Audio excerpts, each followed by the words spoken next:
36 വർഷമായിടാ മനസ്സേ ഞാൻ പോലീസില്. ഇതിനിടയിൽ പുറത്ത് അറിയുന്നതും അറിയാത്തതുമായ പല ചെറ്റത്തരങ്ങളും ഞാൻ ചെയ്തിട്ടുണ്ട്. പക്ഷെ അതിനൊന്നും എനിക്ക് ഒരു റിഗ്രറ്റും ഇല്ലടാ.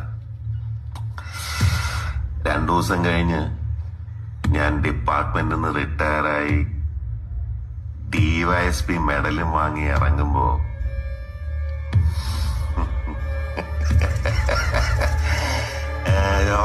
പഴയ ജോർ സാറ് തന്നെയാണ്.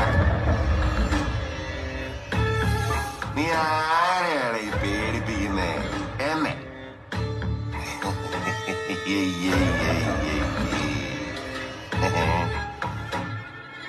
നിന്നെ കാണാൻ ജോർജ് സാർ ഇവിടെ വന്നിട്ടുണ്ടേ. നിന്റെ മുമ്പിൽ ജോർജ് സാർ ഇങ്ങനെ നിൽക്കുന്നുണ്ടേലേ നീ ജോർജ് സാറിനെ